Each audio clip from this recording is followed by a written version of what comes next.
This is sort of a test. Um, gonna go over this Rebel Wisdom um, video in regards to how I guess the larger IDW has been reacting towards the Kavanaugh confirmation, and uh, they're basically trying to discuss the situation and how the different political sides are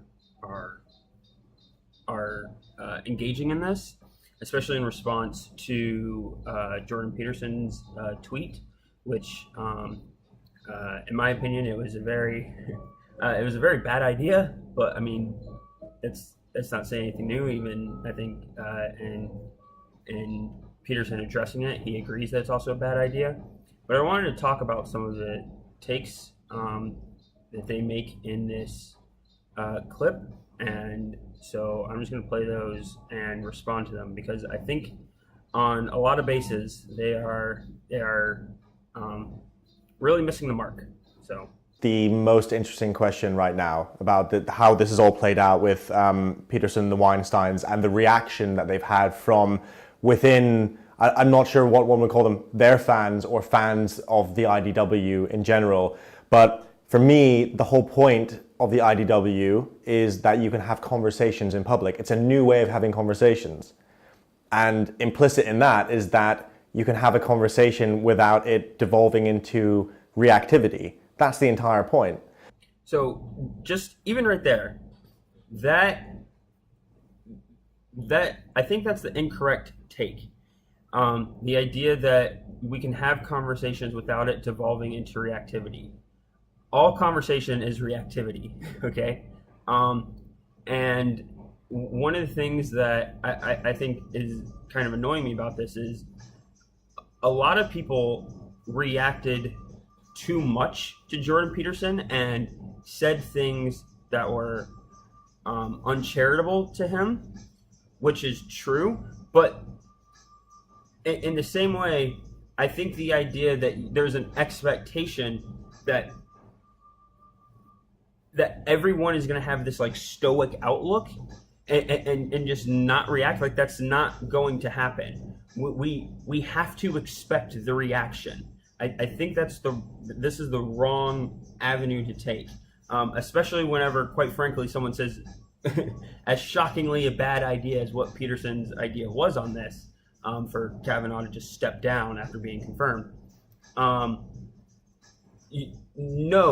Like, we're all human beings. You should be expecting the reaction. And what I think we need to get to as a culture is to be able to have the reaction, be able to express the reaction, but then for all of us to collectively calm down. And that's the thing where you say, okay, have your reaction, but then allow people time to calm down. Okay, and that's what we want. Our point. And so I was actually quite disappointed to see the fervor and the kind of angstiness and aggression that was coming from within, the same groups of people or the same people who've been supporting. There was a lot more of a reactivity than I would have thought, especially considering the entire point of this is to be able to think out loud in public. In good faith, which has not happened with this. And I disagree with that. That what has happened here is not people thinking out loud in good faith. First of all, with the scale of population that we're talking about here, you're never going to get to a point where everyone is talking in good faith. There are always going to be a subset of the larger group that are not acting in good faith. And I think the thing that people need to realize is that's always going to happen. But within that, that's where, as individuals, everybody that's involved, and whenever I say this, I mean the fans of the IDW that they're criticizing here, and also the people within the IDW need to recognize that, okay, this was the reaction. That was a big reaction. Let me see if there was anything fundamentally to it that I'm missing, and then evaluate from there, and then see, okay, was there some legitimacy, or was it just tribal, or was it just political, or was it just all this other stuff, or maybe there was actually more to it? And I think whenever we get into this, especially with this Kavanaugh situation, there's a lot to it that both these guys seem to not be aware of within the political spectrum, and quite frankly, I think Jordan and Eric Weinstein showed that there's a lot of political facts that they didn't consider in this whole situation. Yeah, Brett's wife, Heather Hying, put out a really interesting tweet, which was, you haven't demonstrated support for free speech until you defend speech that you hate.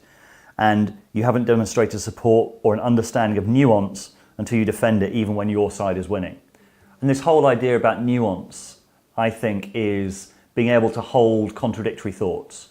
That, as Brett said in another tweet, both of the outcomes are unacceptable. And we're being presented by the system outcomes that are equally unacceptable. Like the Hillary-Trump election, I think, was a kind of good example of that. And this is the premise upon which he makes a bunch of other statements. And his premise here about both outcomes being equally unacceptable is completely off base. And that assessment was made by Eric. And Eric was essentially saying that in one situation, well, here, I'll let him explain it because he does it. For this, it's the idea that any allegation can destroy a man's career and needs to be believed absolutely, and weaponization of those allegations is like unacceptable, and you can't run a society on that basis. But equally, this is where I personally come down. I'm going to sort of weighing up all the evidence. Why this is such a difficult situation is because the Supreme Court is supposed to be above politics, and Kavanaugh, in his defense to the Senate, explicitly made it political.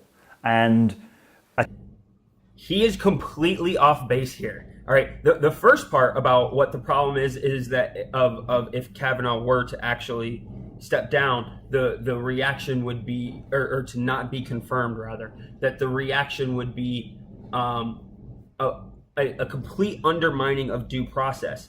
And first of all, and then he's comparing that with the court becoming political. Okay, the court is already political, and it's always been political. It's fundamentally a political entity. Okay, but that being said, this idea that the court is supposed to be above politics, okay, if you just take that at face value, that doesn't mean anything, okay? That's not the correct way of phrasing what the court is supposed to be. The court is not supposed to be above politics. The American Supreme Court is supposed to interpret and uphold the Constitution. That's their job. Their job is not to be, quote unquote, above politics. Their job is to uphold the Constitution in law, okay, and determine whether or not things are constitutional or not. That got translated into common vernacular as be above politics. The problem is that modern day politics has gone so far that the modern day left, a part of their politics fundamentally is undermining the Constitution. Okay? Fundamentally, they don't like the First Amendment. They don't like the Second Amendment.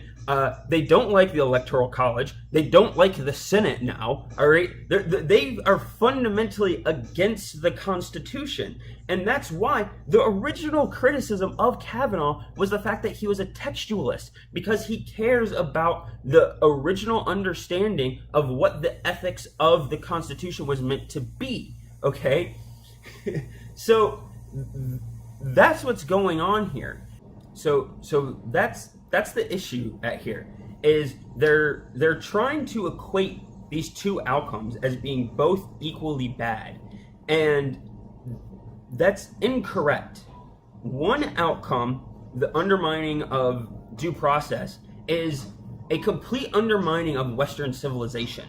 Okay, that's a foundational. Well, not even just Western, just civilization in general. If you don't have due process, you don't really have a society. You like, the second you have that, you have tyranny. Okay, That's a big deal. And everybody seems to just be kind of taking this sort of lightly, and they're like, oh yeah, it probably would be a bad idea. No, if we do that, the country ends. Okay? That's a big deal. You can't just kind of be like, oh. And then the other option is politics as usual. All right? None of this is new. All right? It's a Supreme Court confirmation. Right? We've had these before. This isn't our first instance of, it's called borking for a reason. This is standard Democrat playbook. They've been doing this for literally decades. And these guys are acting like, oh, this is a brand new thing. We've never dealt with this before. No, this has been going on for a really long time. And Democrats always do this. Okay, there's a reason why everybody is comparing it to the Clarence Thomas confirmation, because they did the same thing then as well. This always happens, and so to act like this is something that we can't possibly fathom, that we can't possibly allow to, like when Clarence Thomas got appointed, did the country end? No. What are we talking about here? This is the problem. You guys are not, and when I say you guys, I mean people that are taking this stance, and so I'm including Eric Weinstein in this, you're not correctly evaluating these two outcomes. Yes, there's two possible outcomes and ramifications to being confirmed and not confirmed, and there are trade-offs with both of those, but one is definitely worse than the other. And the fact that people don't seem to be making that distinction is really troubling. So let's go on. Attacked. I'll read from his comment. This whole 2-week effort has been a calculated and orchestrated political hit, fueled with pent-up anger about President Trump and the 2016 election, fear that has been unfairly stoked about my judicial record, revenge on behalf of the Clintons, and millions of dollars in money from outside left-wing opposition groups. That may well all be true, but he is going to be on the Supreme Court, which is going to have to rule on some of the most politically charged issues. Yeah, okay, so again, here we go. He's saying that Brett Kavanaugh made it political. And then he goes, well, that all may well be true. Yeah, it's all true because it is true. Because he's not the one that made it political. They made it political decades ago, and they've continued to do this. Secondly, he's saying, well, he needs to be able to judge on political issues. Wrong, incorrect. He is not judging on political issues. He is judging on matters of law, and he is judging on those matters of law through the lens and the interpretation of the Constitution. And so he could be the most biased person in the world, and it doesn't matter, because what matters is he interpreting the law through the Constitution? And guess what? Whenever judges rule, whether they vote in the majority or the minority, they do this thing called writing opinions. And when they write the opinion, okay, they state their reasoning. And in the reasoning, that's how we're able to judge. Okay, are they judging based off of politics, or are they judging based off of how the law and how the Constitution is meant to be determined?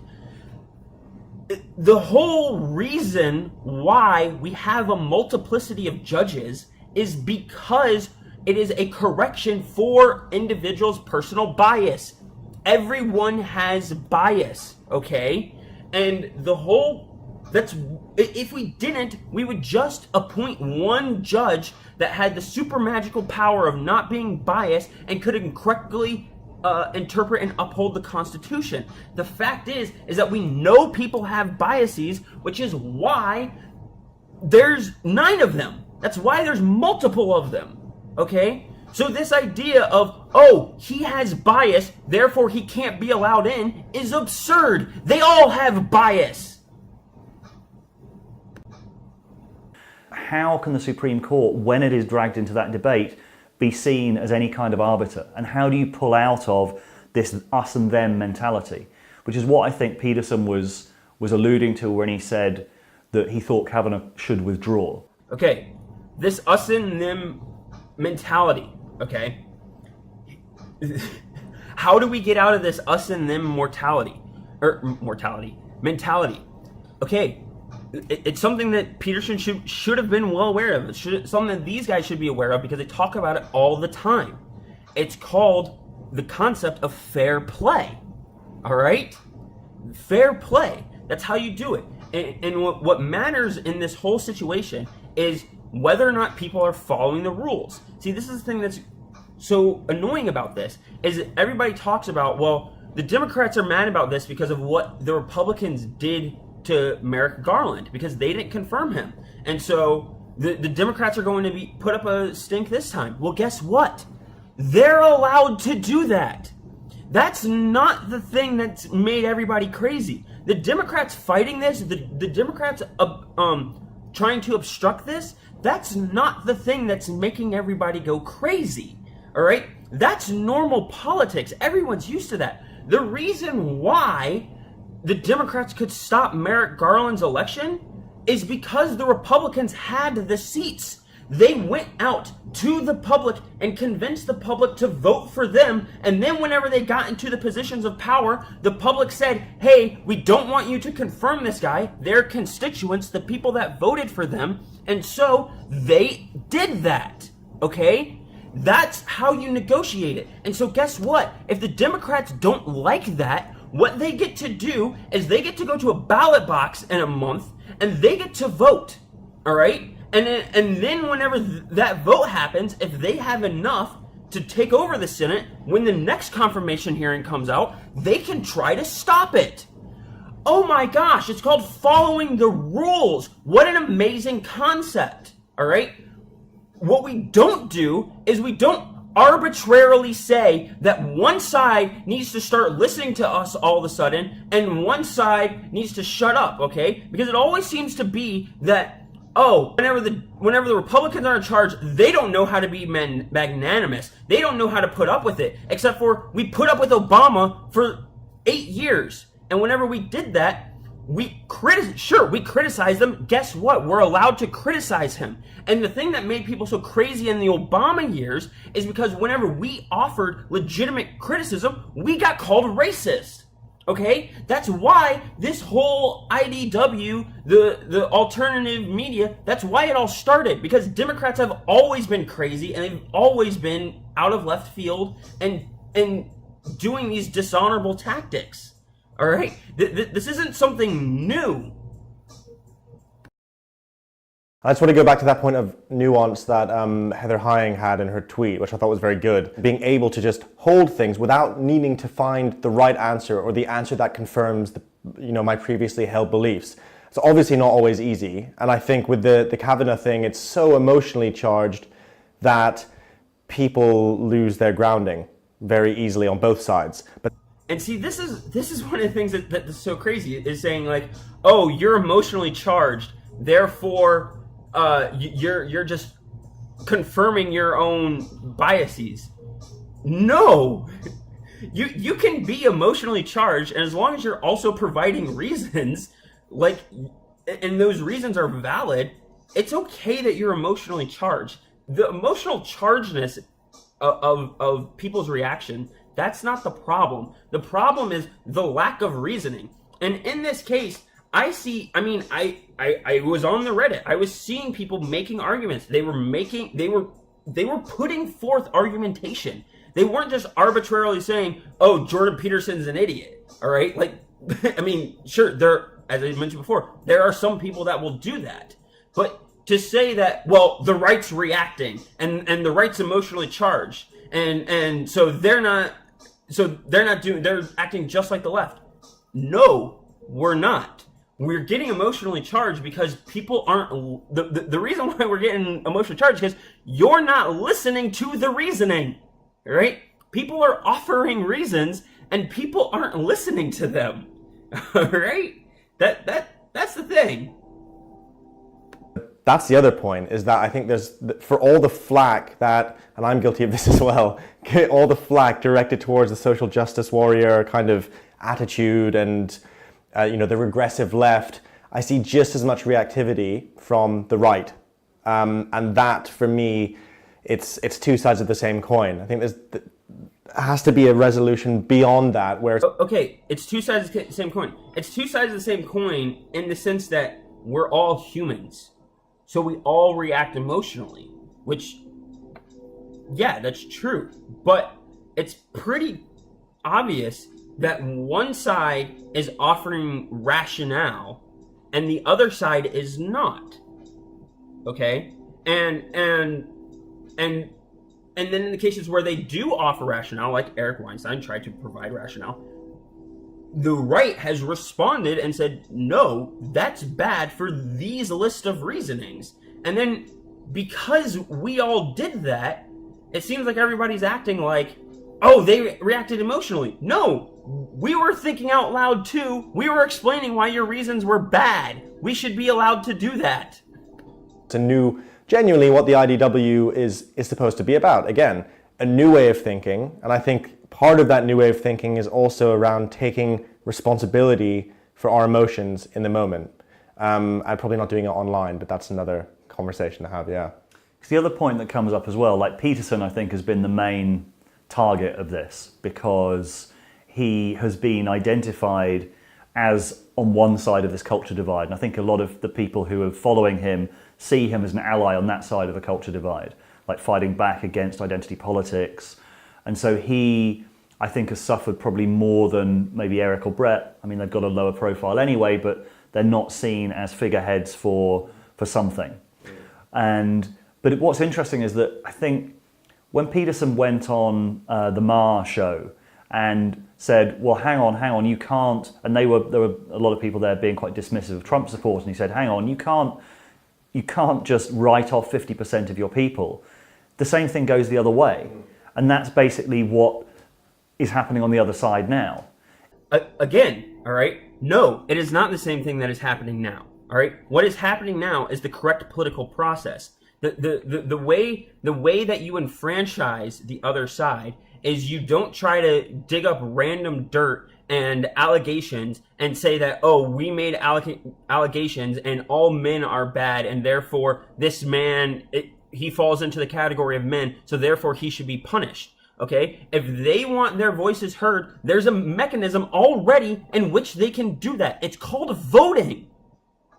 Okay? Our founders, all right, I mean, these guys are British, maybe they don't, our founders already figured this out. There's a method called voting, all right? And there's electoral college for a reason. There are reasons for these systems, and they've been working fine. And what people need to do is they need to start respecting the system, okay? The fact is that when Obama was in office, okay, most of the right didn't react in the insane way that the left is currently reacting in. They reacted. I'm not saying they were completely stoic, all right? They reacted. There was a thing called the Tea Party, all right? But the Tea Party didn't go around roundhouse kicking people in the face, all right? They didn't go smashing up businesses. They had polite rallies where they voiced their opinions and they got out the vote. And guess what? They did that repeatedly over a number of years and they won seats. That's how you do it, okay? You've got to... He was saying, look, you've got to build a dialogue with these people. You've got to build a dialogue with Trump supporters if you're more on the kind of Hillary or the Democrat side. Well, you can't, if you support him in that message of, yes, well, you've got to have these conversations, you can't then turn around and say, well, actually, no, we just need to defeat these other people. It's a contradiction. Otherwise... No one was saying we needed to defeat these other people. What people were saying was, you need to honor the process. And clearly, there was, in this whole Kavanaugh instance, there was one side honoring the process, and there was one side that clearly was not. You have a divided country, and there is no way of pulling out of this tailspin of polarization. I've read a few things actually suggesting that Eric and Brett, and possibly Peterson as well, that there was I'm not sure it's true, I think an interesting idea that there's kind of an intentional, this was all intentional in order to, in a sense, reach out an olive branch and separate the wheat from the chaff of who's interested in this purely because it happens to support their political agenda or who's interested because they genuinely want another conversation. I don't know, but I think it's an interesting idea. I don't think using the word olive branch is what he was going for there, but that's fine. Also, I don't give Trump credit for 4D chess. And so I'm not going to give it to Jordan Peterson either. Even though Jordan is a pretty smart guy, I'm not going to give him credit for 4D chess and that it was all some elaborate thing. He was thinking out loud. That was what he was doing. And what I think is interesting about it is that this process does in a way separate the wheat from the chaff, of who's ready to leave ideology at the door to a degree, to a large enough degree. We all have an ideology somewhere, but to a large enough degree where you can listen to something that challenges you and go, yeah, not sure, but let's keep thinking and talking about it. I like that he acknowledged that we all have an ideology there. Because that's one of the things that's been annoying me is whenever people say like, oh, this person has an ideology, therefore we get to not listen to them. And it's just, no, we all have, and not just one ideology, we all have multiple ideologies and worldviews and ways that we filter information and facts. And so I'm with him on that. So for people watching this, it's like we're thinking aloud and it's an ongoing conversation. I don't expect that what we're putting forward, we're not saying this is the truth. And again, I appreciate all that, and I hope that if people that when people criticize this video, because they're going to criticize it, because a lot of the points that they were making in this were, quite frankly, they're bad. All right, they're bad points. They're not good hot takes. That they also take this as a learning point to figure out, okay, what was the problem in our analysis, and if there's a problem with the quote unquote rights analysis of this Kavanaugh situation, I'd love to hear it.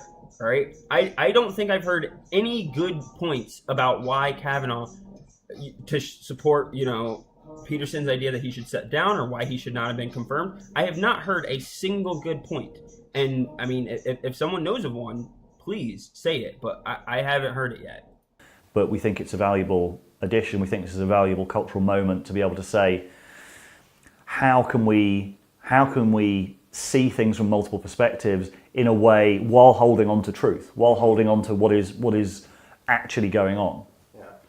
This other thing that just I was reminded of is what I got a sense of. It was very interesting watching this be kind of one of the first times that Peterson gets a lot of flack from people who don't like him. Really the first time I can remember where he's gotten a lot of flack from people who do like him. And it reminded me of, two words, like projection and rejection. So as often in like couples therapies, it's quite normal that in whatever kind of relationship, there's a kind of moment where you're projecting all this stuff onto this person. So people are like, oh, she's the best woman in the world. She's got all of these qualities that actually are things that I'm painting onto her. And then at some point, there's a realization of like, oh, you're your own individual person, and you're not actually a container for all my projections, and you're not being the way I want you to be, so I'm going to reject you. And there's some element of that happening, I think, in this whole conversation with the IDW in general, with Peterson, as probably inevitably was going to happen at some point. And I wanted to leave kind of these parts in because I agree with that. And I'm the point that I want to make is a lot of these IDW guys, I think a lot of times whenever they talk in more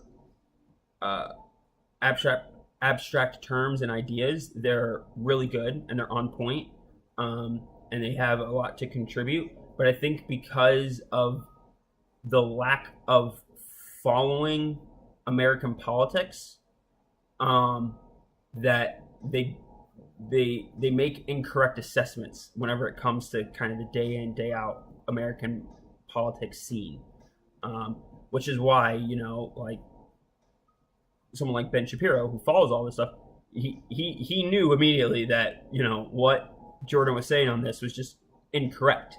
It was just flat out wrong. But they're allowed to be wrong and still be a part of the society, and that charity needs to go every which way. Well, especially if Peterson's carrying all of these kind of father projections from so many people. It's like, well, Daddy says something I don't agree with. It's like a very difficult dynamic to be exposed to. So I think Brett Weinstein had the most interesting perspective, the sort of meta perspective, which is that when the environment is such that it selects for certain type of behaviours. The people who thrive in that environment are the people that behave that are not the kind of people who put national interest first, for example. They're the people who know how to play the polarisation game. Like Kavanaugh, I mean... Wrong. He's wrong here. He's very wrong here that it was the most blatant political speech. No. If it was blatantly political, it was blatantly political because the other side forced him into that camp. He didn't have to, he didn't have to go back up there and to defend himself if it wasn't for that they were pushing these false allegations. All right, like they pushed him into that camp. Okay, and as I already said, he's allowed to be in that camp. Kavanaugh, that was the most blatantly political speech by a kind of aspiring Supreme Court justice that anyone has ever heard. So he deliberately played the political game, looking to polarize, knowing that the Republicans had those numbers, and now he's a Supreme Court justice. No, he and right there, that's something that I think is that's really not good. He just attributed motive there to Kavanaugh, a very sinister motive, it's something that I think Eric Weinstein was doing too, was accusing him of his motives, and quite frankly, that's something that really needs to go away in this modern world. In order to be charitable, like they're saying that they want people to be, like people should be, and like the fans of Jordan Peterson should be, in order to do that, you need to be charitable to people and not accuse them of ill motives. All right. Well, especially if he doesn't have any evidence for this. He has one data point, which is that he mentioned Clinton and stuff like that in his speech. All right. But he's ignoring all the other data points which refute him. All right. And so that's the problem in this instance. He needs to be the same kind of charitability that he wants everybody to give to Peterson and vice versa. He needs to give to Kavanaugh. What that does to America going forward looks very dangerous from the outside. If the Supreme Court is called in to adjudicate on an election, for example, how can it, and he is the deciding vote, how can half the country have confidence that that decision is being made for anything other than political reasons? Yeah, and that's not how the Supreme Court works. Supreme Court doesn't do that. If that ever came to it, it'd be the job of Congress. It just looks like an accelerating process, and that's the concern that I think Brett probably has the most interesting take on, of where does this go going forward. And again, in order to Brett's take, Brett's take assumes that the entire system is corrupt. He's making that assessment on the idea that Donald Trump is corrupt. And the thing is that maybe and see, here's the thing, is that definition of corrupt doesn't necessarily have a clear definition, because there probably are ways in which Donald Trump is corrupt, but he's not corrupt in the way that fundamentally I don't think yet. I haven't seen him do anything.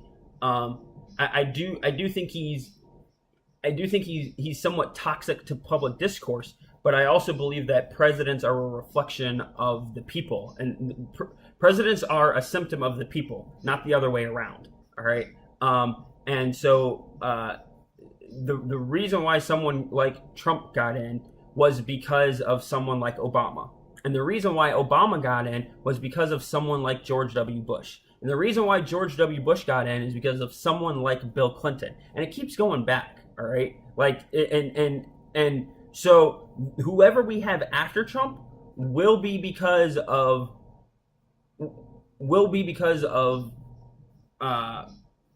some of the stuff that Trump implements.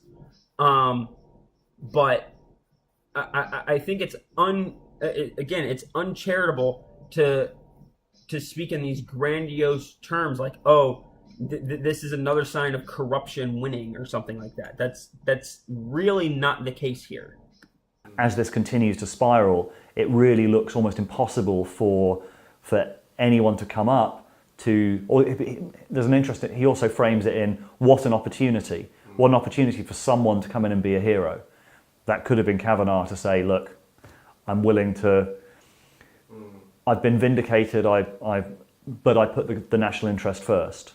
But as Brett says, the kind of people who put the national interest first are not selected for in this environment. So it's pretty scary. And see, here's the thing. If Kavanaugh had done this, Kavanaugh would not have been a hero, all right? Because, first of all, there's not enough time before the midterm elections for another nominee to go through. And that was one of the things that was wrong in Peterson's assessment, is because Peterson said, well, he can step down and they can just appoint another conservative. And no, that's wrong, because A, there's not enough time. So there's practically, they actually can't do it. Secondly, the fundamental thing here is that the left's criticism is not of Kavanaugh. It's of the fact that it's a conservative, right? That's why. It's the fact that it's a conservative. And more importantly, it's a conservative that tips the balance of the Supreme Court in favor of majority conservative. That's the thing that's freaking them all out. All right. So Kavanaugh, if he had done this, would not have been a hero. He would have been naively sacrificing himself for something that he was not going to gain. Right? He would not have gained the left's respect by doing this. They would have seen it as an admission of guilt, and the right would have seen it as a betrayal, and it would have thrown a lot of things. It would have caused more polarizing and more craziness if Kavanaugh had done this. Kavanaugh just accepting the nomination, going to the court, is going to be more calming than anything else. All right, and if it turns out that and I'm sure that there will be people, there's been strong reactions, and there will continue to be strong reactions to his confirmation, but those strong reactions would have been there anyways. And what I'm saying is that if he had actually stepped down, it would have caused even more craziness, because the right would have gone insane. All right, and like really insane. And I think that, after a little bit of jibing about the fact that, the right won in this case, which they had the right to do, they went out and they got the votes in the previous election. Okay, the right played this all fairly. Okay, so they're not the ones they're not the ones to blame there in this situation. And see the national interest. Okay, this is where you don't necessarily know what the national interest is. Okay, and this is one of the things that annoys me, especially because Eric Weinstein, he's definitely coming from the left over here. He's assuming that the national interest is to not have this guy confirmed, but that I would disagree. That's probably not in the national interest. As I just mentioned, if he had not been confirmed, or if he had stepped down, things would be a lot worse right now.